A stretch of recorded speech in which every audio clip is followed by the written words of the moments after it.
craint le Seigneur et marche selon ses voies. Voilà comment sera béni l'homme qui craint le Seigneur. Ce bonheur et cette bénédiction proviennent de la crainte de Dieu, définie comme le commencement de la sagesse.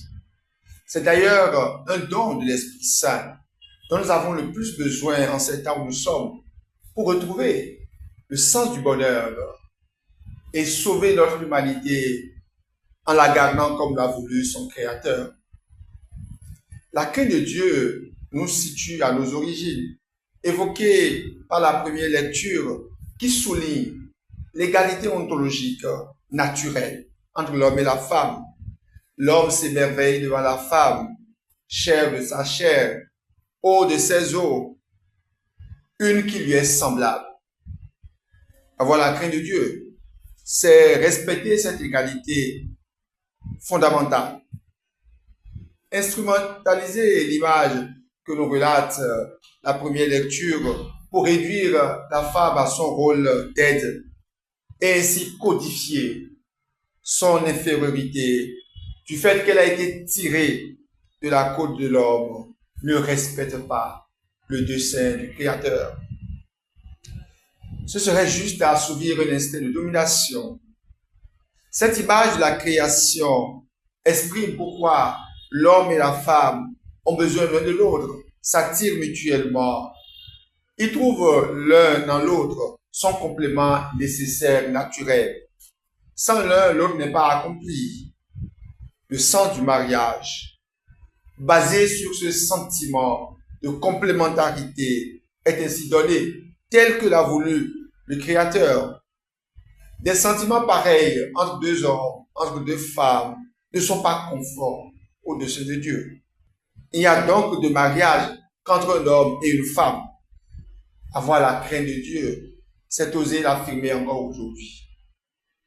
Les thèses de ce jour, de ce dimanche, proclament l'unité indissoluble du lien matrimonial. Jésus, le compatissant et le miséricordieux, s'oppose à toute légalisation de la rupture du lien matrimonial pour de nouveaux liens. Et lui-même se reporte à nos origines au regard de la dispense donnée par Moïse. C'est en raison de la dureté de vos cœurs qu'il a formé pour vous cette règle, mais au commencement, à l'origine de la création. Dieu les fit hommes et femmes. À cause de cela, l'homme quittera son père, il s'attachera à sa femme, et tous deux ne feront qu'un. Et Jésus complète dans l'évangile que nous avons écouté ce dimanche. Donc, ce que tu as uni, que l'homme ne le sépare pas. Et à ses disciples d'hier comme d'aujourd'hui, à nous qui l'interrogeons de nouveau cette question, dans nos assemblées, dans nos synodes, dans nos réflexions théologiques, dans nos dynamiques pastorales, au regard de la situation assez complexe du monde de notre temps et de l'Église, Jésus reste ferme. Celui qui renvoie à sa femme et en épouse une autre devient adultère envers elle. Et si une femme qui a renvoyé son mari en épouse un autre, elle devient adultère. Comme Église, comme pasteur à tous les niveaux, comme fidèle du Seigneur, avoir la crainte de Dieu consiste à promouvoir sans faux fuyant l'unité indissoluble du lien matrimonial. Avoir la crainte de Dieu protège ici l'humanité et la famille. Avoir la crainte de Dieu, c'est respecter l'enfant, don de Dieu par l'union entre l'homme et la femme. Face aux disciples qui écartent vivement les enfants de Jésus, celui-ci se fâche et leur dit, laissez les enfants venir à moi, ne les en empêchez pas, car le royaume des cieux est à ceux qui leur ressemblent. L'enfant devient ainsi signe du royaume de Dieu. Porter les enfants à Jésus, c'est assurer leur formation religieuse par la parole et par l'exemple. Les faire baptiser dès leur jeune âge, c'est les confier au Seigneur, eux qui font si facilement confiance.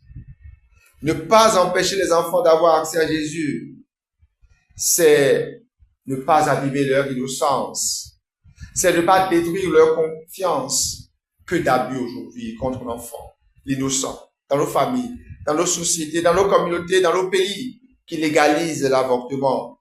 Aujourd'hui encore, Jésus embrasse et bénit les enfants. Aujourd'hui encore, tant de ministres de l'Église, au nom du Seigneur, de par le monde entier, bénissent les enfants en leur imposant les lèvres. La crainte de Dieu n'est pas de la fébrilité. Avoir la crainte de Dieu, c'est devenir comme un enfant. Le royaume des cieux est à ceux qui leur ressemblent. Celui qui n'accueille pas le royaume de Dieu à la manière de l'enfant n'y entrera pas. Confiance et humilité de l'enfant. Devenons des enfants. L'enfant sait s'abaisser. Et cette humilité, cet abaissement se trouve dans le Christ, trouve leur sens dans la vie et le ministère du Christ, comme l'évoque Saint Paul dans la deuxième lecture. Par son abaissement, sa kénose, incarnation, rédemption, Jésus nous a sauvés. Par notre abaissement, qui est reconnaissant de notre état de créature devant le Créateur, et en sachant nous relier à nos origines, nous serons sauvés. Car celui qui se sanctifie et ceux qui sont sanctifiés doivent tous avoir la même origine.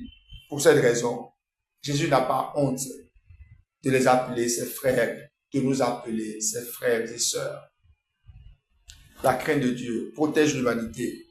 La crainte de Dieu protège l'homme, la femme et l'enfant, c'est-à-dire la famille. La crainte de Dieu protège la fraternité. Heureux qui craint le Seigneur et marche selon ses voies. Heureux es-tu, à toi le bonheur. Voilà comment sera béni l'homme qui craint le Seigneur.